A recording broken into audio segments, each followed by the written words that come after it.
Welcome to Street Talk with Loretta Rose. On today's show, my special guest is going to share with you a docu-series that will be filmed here in our Tri-City community. You don't want to miss this. If you are a foster parent or interested, we have someone that is going to share an experience and a docu-series that is coming that will inspire you. On today's show, we have Demi Dixion. You don't want to miss it. She's a native of Columbus, Georgia, and she's on today's show. It's Street Talk with Loretta Rose. We'll be back after this.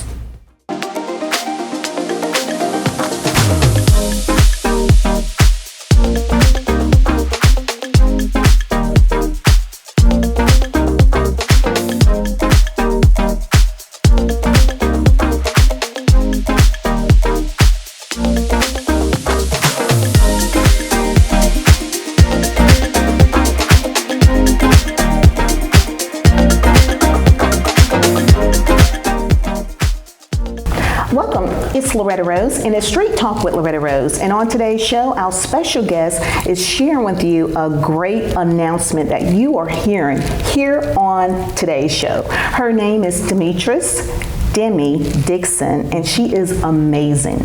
She's a native of Columbus, Georgia, and she came home to share with the community a docu-series that will be filmed right here in our Tri-City. Welcome, welcome, welcome, Demi. Thank you. Thank you for having me. It is a pleasure to finally meet you. Yes. Heard a lot of great things about you. Wow, and your story is phenomenal. Thank you. You are a native of Columbus, Georgia. Correct. Born here. Born here. Raised here. Raised here. Wow, started a business here. Started my first business here. Wow, and now you're in Atlanta? I live in Atlanta currently. This is still home though. Wow. Mm-hmm. So help the community and the viewers and the world to know who is Demi and how it all got started. Oh wow, okay. Hi everybody. No, I'm Demi Dixion, and I'm of course a native of Columbus, Georgia. I started as a hairstylist or a cosmetologist. That's my background. Right here at Columbus Tech, I got my degree, and I opened my first salon in 2001. I was 21 years old, and I was scared as heck, but God saw me through that, and it just grew from there. So that's pretty much how I started what I'm doing now. What you're doing now. And we're going to bring you up to speed because she is phenomenal. She is phenomenal. When did you know that the beauty industry was the path you were supposed to take? Well, actually, that wasn't my first path. Wow. Yeah, as a kid, I started doing hair around 10 years old, and I had a natural talent. So I just did my family and my friends. By the time I got to high school, I had a clientele. So that was what I did for work. I never really had to go and get a job at a restaurant or do anything like that. I was a hairstylist. So I thought that, that was what I was doing then for fun and for creative purposes. But my first goal was I wanted to be in the military. I wanted to go in the Air Force and travel the world. Being from a small town, you want to see things. Yes. So, but because I got pregnant my senior year in high school, I had my daughter at 19, and that ended that military career because I didn't want to leave her. So the next thing that I knew how to do, and I had already had a clientele, so I got my cosmetology license and I opened a salon. Wow. So your first salon was open here in Columbus? In Columbus, Georgia. What was the name of it? It was called Perfect Hair Designs, and my first location was off St. Mary's Road. Oh, wow. Yeah. Awesome. Yeah. Hometown girl. Wow. And now you are considered as a global beauty industry expert. Talking about where you started and where you are now. Expert, girl. That's awesome. Thank you. So before I got into the film industry, the entertainment industry as a hairstylist, I was also an educator. So I worked for a hair product company, and I traveled the country educating other beauty professionals about this hair product company, a very global product company. And I did that the first leg of my career for about 5 years. And I was a natural educator. I was always a natural leader. I love helping people and giving back. So education was like my outlet, like teaching people what I know, because, you know, things change so much. So during that process, I was always meeting people. And at that time, I didn't know that, you know, it was going to take me to the level that it took me. So, you know, I was just doing what I love to do, doing hair, and the relationships that I built at that level, they all elevated. Wow. So when everybody grew, they would call me, and it turned into me doing music videos and working behind the scenes of music videos. And from there, I met photographers and execs in the music industry, and that turned into me working in film and television. Oh. So all of it was a gradual, natural elevation of career. So now I am 17 years later working still in the film and television industry, but just a different title than hairstylist now. So it's amazing how your purpose, and it was hair initially, you know, but that led you to the pathway of where you are now. And I'm a firm believer that passion will lead you to your purpose. And you just enjoy doing hair. I just enjoyed doing what I was doing. I loved it. Yes. And it's amazing how all the beautiful relationships formed out of that. And now you are working for celebrities. Also with Tyler Perry, if you don't mind sharing what you do. One of my first major gigs that I got once I got in the film and television industry was at Tyler Perry Studios, and that's where I started, you know, where I said, oh, this is for me. And after that, you know, I worked for Marvel, I worked for OWN, BT, Netflix, and full circle came after the pandemic, and I was back at Tyler Perry Studios. So now I'm a hair department head at Tyler Perry Studios. Still back into purpose. Yeah. I love it, I love it.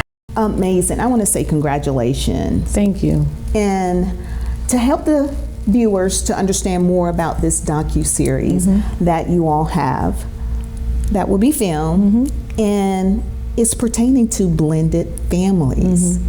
How did we get there? Oh, how did I get to blended families? I think my whole life I was a part of a blended family. My parents were foster parents.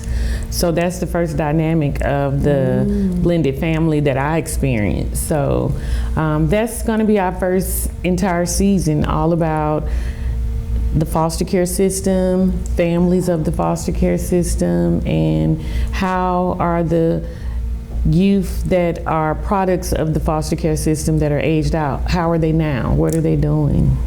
You know, that's a good point, because we have heard and seen children or youth go through the system or foster care system, but a lot of time we don't know what happened once they're aged out.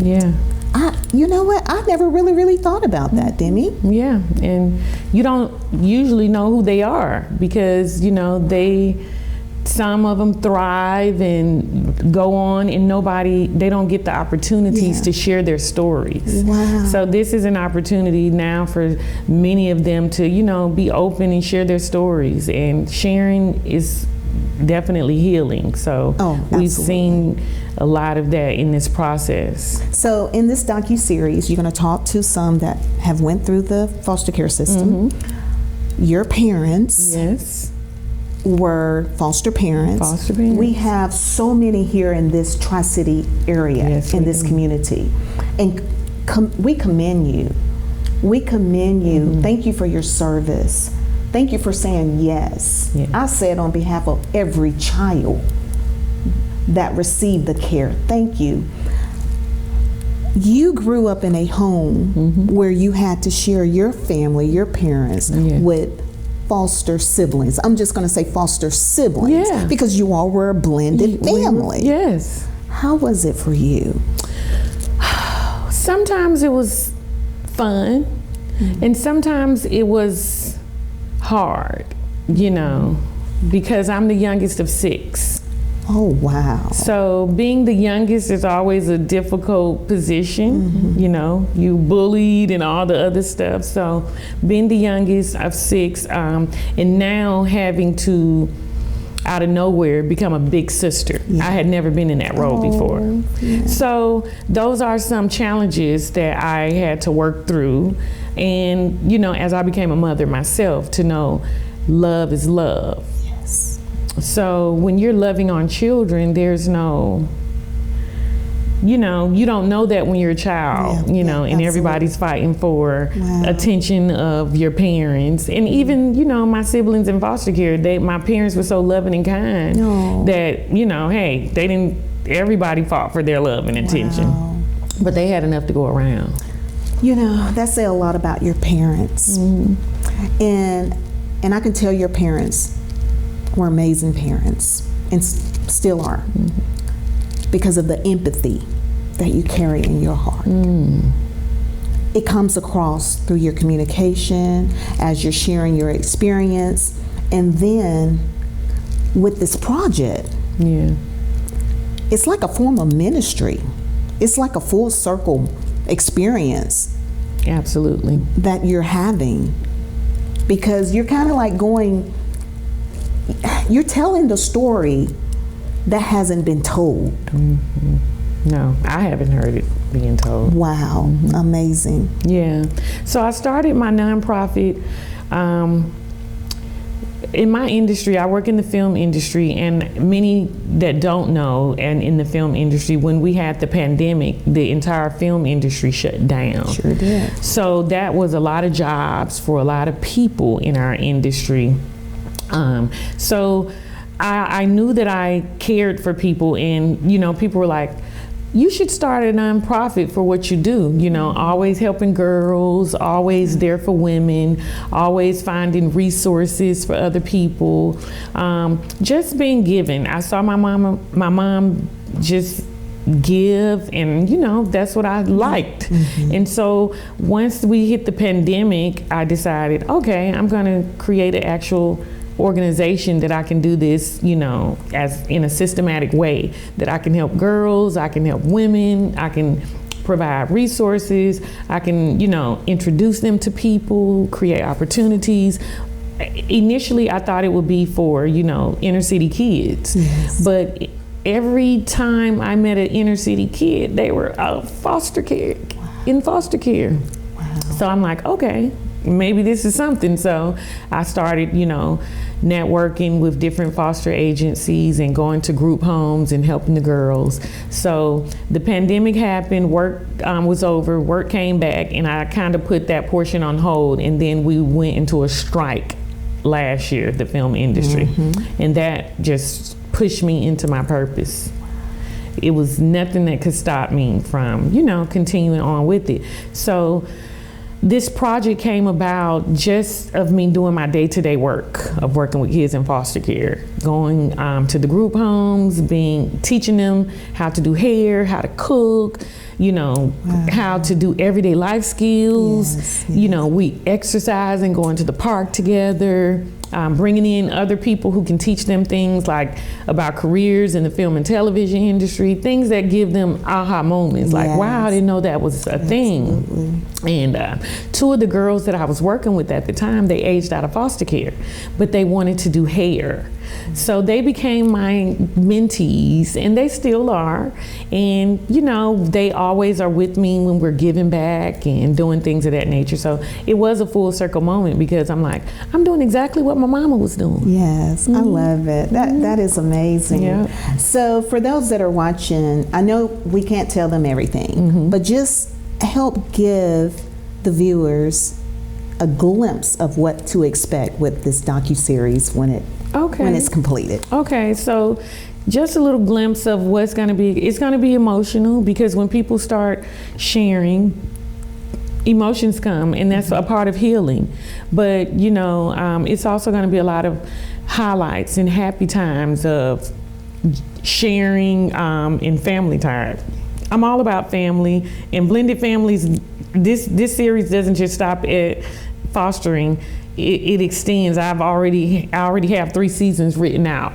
And the next season will be all about another type of blended family dynamic, which I'm also a part of with, bonus children. Yes. And I'm remarried, and my children and his children had to be together. So there are so many dynamics of blended families, and there are so many stories to tell about those dynamics. Wow. Ooh, that's gonna be very good. That's going to be therapeutic for some families too, because a lot of people don't know how to put into words what they're experiencing, and to have a voice. That's what I feel like the series is going to be, a voice. It's definitely a voice. It's a voice. Amazing, amazing. So, wow. And I will add this, on set we have therapists. So we just, for any time anybody, they need to step away or they're emotional, we have a supportive team that are there the entire step of the way while we're filming. Amazing. You have a very amazing story you shared, and when we did like a pre-interview and we had a conversation, your story kind of reminded me of my mother's story. And you were a young mother. Amazing. You're very responsible. You prioritize things. That's why you're so successful, because of the way you prioritize things. What would you say to other young ladies and young men that may have felt like their current circumstances or situation, they may have felt like their future was not going to be as successful? Because I remember I heard you say you wanted to go into the military, but the plans was changed when you became a mother. But then God, He worked all things out for the good, and now look at you. God works it out for the good because it's all about divine order. And if you know that that's how God operates, then everything is exactly how it's supposed to happen. I love it. And I feel like being a young mother was one of the best things that could have happened for me, because it saved me from many things that may have been desires of my heart before that. But God said, no, that's not the path I want you to take. This is what I want you to do. So I am a proud young mother because of the outcome of my children. So for me, that's my greatest success, is being a young mother, because my daughter went off to get her master's degree in international business, and now she lives in London and she helps expand our business. Wow, amazing. I love it. I love it. Wow, so you're coming home, you are here to film this docuseries. What is your most gratitude moment, or one of them, because I know you have a lot, to be able to be here to tell a story, to really tell your story too, and so many others that have been in foster care. And then I feel like you're going to be speaking for those parents, those foster parents as well. No, I'm grateful that people are willing to open up to me, little old me, and give me their stories to put out for the world to see. Right here, where some of these stories come from, my hometown, Columbus, Georgia. They're all over the state of Georgia, but being able to have the story of my parents and the children that they cared for in the foster care system, that means a lot to how I must have been some, form of inspiration or example for them to be okay with me taking their story and giving it to the world. Oh my. You are inspiration. You're so beautiful. We're going to take a break and we're going to come back and close out this interview with Demi and also let you know how you can follow her and support her, and so you can catch up with that docu-series when it comes out. It's Street Talk with Loretta Rose. We'll be back after this.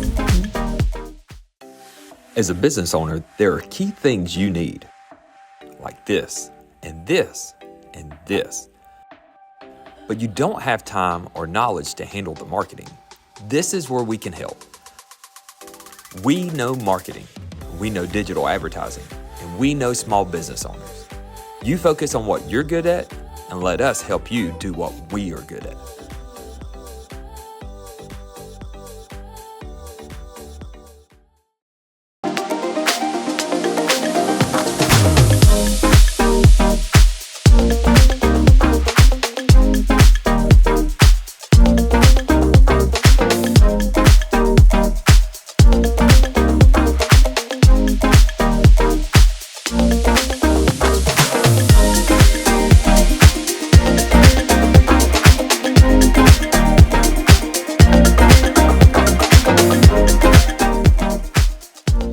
Welcome back. It's Street Talk with Loretta Rose and our special guest, Demi Dixion, Demetris. Thank you so much for coming on today's show to share about your docu-series. I am full. During our commercial break, we were having a conversation and I was telling you that you're an author as well, in addition to a global beauty industry expert. Tell me about how you got the title author. Because I wrote a book, not because I had any aspirations on being a best-selling author of any sort, but I felt like during that time, you know, I had some obstacles climbing the ladder of success in the industry that I'm in, the film, television, and entertainment industry. So I knew that where I was from, the people that I knew, they didn't have access to this information. So I wrote a book, just being a small town girl with a big dream, just to share with the next small town girl with a big dream, that here's a book that you can have that will give you step-by-step instructions on how to follow my blueprint. And today I have success stories of, you know, people that did follow the blueprint, that have gone on to create their own success stories in this business, and that is what I do it for. Amazing. Not because I want to be an author. Wow, you're amazing. You're a trailblazer. Thank you. And I love the fact that you have so much compassion for others, and you showing them the way and encouraging them to know that if it hasn't been done doesn't mean that it can't be done. Right. You know, and I'm just in awe of who you are, and I'm so honored to be able to meet you, because I feel like my heart connects so well with you. No, I feel that too. I feel like I feel a connection. Yes. Yeah. And you shared something, how you wanted to help others along the way. Some of us didn't get that assistance when we started. I didn't get it. I agree. And some things but thank God for who He is. Yes. I gotta say that. I'm just in awe and so proud of you. So with this docu-series, I know do Mom know that you're doing it? Mom knows. Mom is a part of this docu-series. Both my parents have been interviewed. They've talked on the camera. They have become little actors now. Awesome. So tell us Mom and Dad. Mom and Dad, my Annie and Cleveland Harris, those are my parents. And this story was kind of built around my life with their life. They're the honorees of this show. Wow. Because without them, I wouldn't have this heart. So my parents being foster parents and just being lovers of people and children through the church. My mom drove a school bus. She would bring some of them kids home sometimes. Oh. We had to see about them, you know, cousins, people that needed a place to stay, come to my mama's house. Wow. And it's still that way to this day. So my parents are a part of this story, and you know, I haven't heard anything that they've had to say on camera because I chose to be away so that they can feel comfortable enough to be as transparent as they like to be without feeling like they have to hold back anything.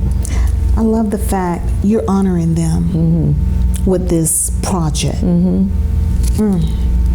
And some never get that honor.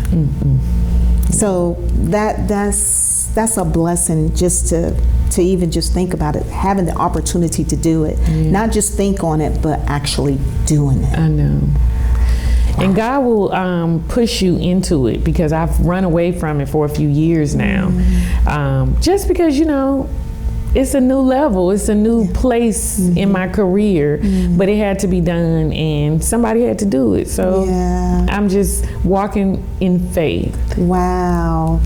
Well, we are excited that you brought it home to start it, because I can see you going so many other places. And we want to just say congratulations, and I hope you come back when it's completed. I'm gonna be back so that we can share with the community and the viewers as well. And then I can't wait to hear Mom and Dad's story. Oh, I would love to have them here. You know, I told them, y'all about to be y'all about to be around here being celebrities. Y'all got to get ready. But no, they have a wonderful story. You know, my mom is so funny, and my dad, he's a quiet man, so they kind of complement each other. But yeah, she tells her story the best. Wow. And she does it unapologetically, because she was doing the Lord's work. Amen. And I know they are very proud of you, because I am. Oh, thank you so much. We are. Your hometown. My hometown. Yes. I love my city. Oh. So as we get ready to close out this interview, I want the audience and people to know how to follow you, connect with you. You're a great motivational speaker. If someone wanted to book you to come and speak to some conferences and girls groups and things. How you can stay connected with me, of course, my name is Demi Dixion, and you can also find me on any social media outlets as Demi Dixion, DEMIDIXON. My nonprofit is Divine Energy Manifesting and Igniting Incorporated, and we take donations and we take volunteer. We are open for all sorts of resources that are going to help the youth in the foster care system thrive as they are growing and transitioning through life and aging out of the system. And you can go to the website at www.demigirlinc.org. That is DEMI Girl GIRL Inc.org. Amazing. How did Demi come about? Demi is just short for Demetrius, and people in my industry started told them to call me that, because they would call me all kind of things, not Demetrius. So I'm like, hey, you can call me Demi. And then I took Demi and broke that down for things that mattered to me. Divine, that's important to me. Energy, we're all energy. And it transfers. So put it out well. Positive energy always. And we're manifesting. Whatever it is you're manifesting in your life, it's igniting, it's happening.